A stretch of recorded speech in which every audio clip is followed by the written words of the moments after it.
আরে মালা, তুমি কখন আসলে? মানে আমি বুঝতেই পারিনি, একটা ভাবের মধ্যে ছিলাম তো, কবি মানুষ, তাই হঠাৎ হঠাৎ ভাব এসে যায়।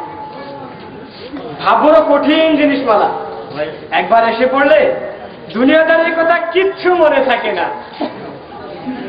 এ কি হাসো কেন মালা? আপনার কথা শুনলে খালি হাসি আছে। আপনি হলেন ভাবের মানুষ, আমার বড় তো ভাবটাপ নাই। কাল রাতে বুঝলে মালা, মাথার মধ্যে হঠাৎ ভাব এসে যায়। সারা রাত জেগে রইলাম, জানালা দিয়ে তাকিয়ে দেখি আকাশে আকাশে এত বড় একটা চাঁদ, যেন একটা রূপার থালা, চারদিকে ফকফকা জ্যোৎস্না, মনটা উদাস হয়ে গেল। এ কি হাসো কেন মালা? কালে যে আপনি আসমানে চাঁদ দেখলেন, ফকফকা জ্যোৎস্না দেখলেন, আপনার মনটা উদাস হলো। হলো, খুব উদাস হলো। কালে ছিল অমাবস্যা। অমাবস্যা ছিল? বলো কি? অমাবস্যা থাকলে কিছু যায় আসে। কবিরা অমাবস্যার মধ্যে চাঁদ দেখতে পায়। কবি হওয়ার এটাই হচ্ছে মজা। অমাবস্যাতে ফকফকা জ্যোৎস্না দেখে আপনি কি করলেন? কবিদের কাজ তো মানে একটাই, কবিতা লেখা। একটা কবিতা লিখে ফেলা। কবিতার নাম হচ্ছে স্বপ্নরানী। একটা মেয়েকে নিয়ে লেখা। মেয়েটার বয়স এই ধরো 16 কি 17। ভুলটা লিখেছি পয়ার ছবি, শুনবে না? কারণে লিখছেন, এটা ভুল না আমার কি? আগে শুনোই না, তারপর বলবো কাকে নিয়ে লিখেছে। এ কি হাসো কেন? কবিতা কোনো হাসি তামাশার ব্যাপার না, মন দিয়ে শোনো।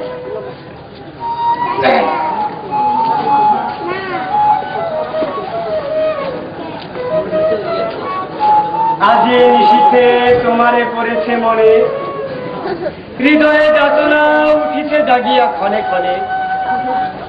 তুমি সুন্দর তাই চেয়ে থাকি কল্প লোকের চোখে, ভালোবাসা ছাড়া নাই কিছু আর মোর মরুময় বুকে। কিছু করি না, কবিতা শুনবার জন্যে।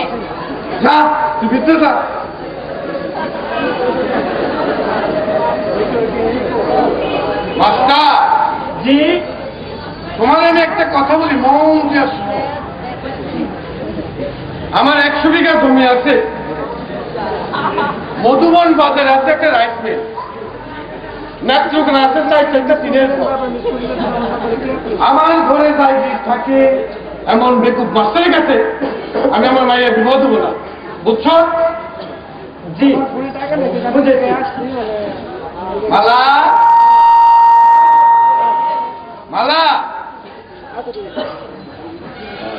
শোন, আজকে থেকে মাস্টার সাহেব তুই মামা ডাকবি, বুঝছো? মামা মামা আমের বড়টা খাইবেন? আইনা দেই।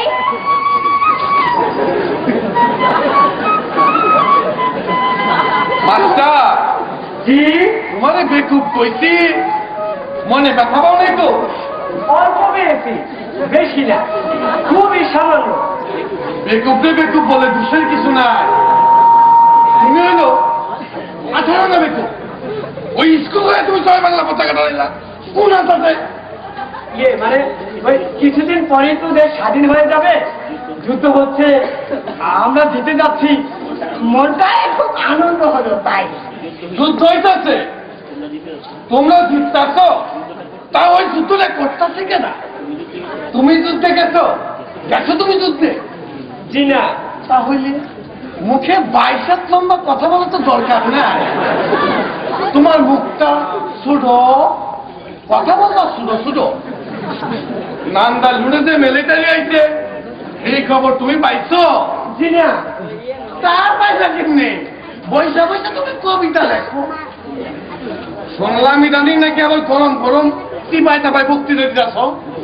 না, বক্তৃতা না, মানে ওই স্বাধীনতা ব্যাপারটা কি এটা সবাইকে একটু বুঝিয়ে দিই। সবাই তো আর বোঝে না। জিনিসে বুঝলো স্বাধীন জিনিসটা কি কত দেখি? ওই মিলিটারিরা আয়া যখন শরীরের চামড়া খুলে লবণ লাগাই দিব তখন বুঝবা স্বাধীন কি জিনিস। আর ওই জয় বাংলা তার আগে বুঝবা না। দেখুন সব জিনিস বুঝে জয় শেষে তুমি হইলা দাদা মাকে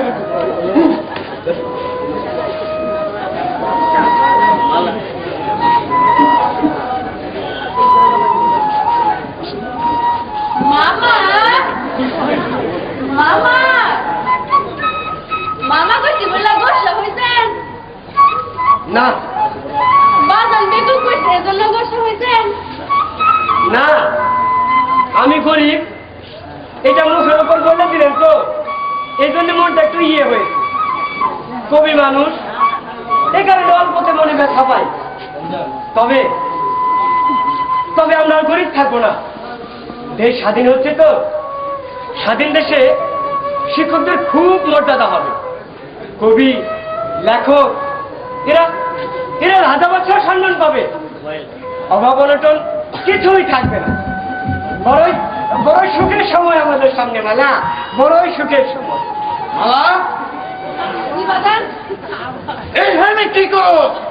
মাস্টার মামা ডাকছিল, আমি কি করবো? ডাক দিয়া স্বাধীন কি এটা ভাবিলের কথা বলতেছে। যা তুমি ভিতরে যা। স্বাধীন কি জিনিস এইটা বুঝো না, বেশি দিন বেরোন নাই। মিলিটারি রওনা হইছে, তারা যখন উপস্থিত হইব তখন ভালো করে বুঝাই দিব স্বাধীন কি জিনিস। আর ওই জয় বাংলা কারে কয়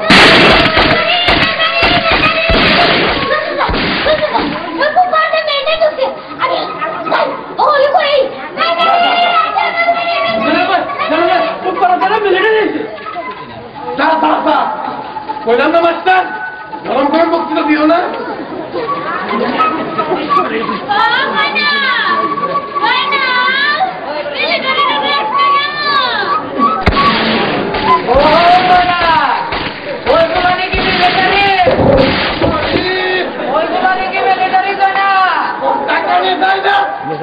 এই তোমার ভিতরে দাও।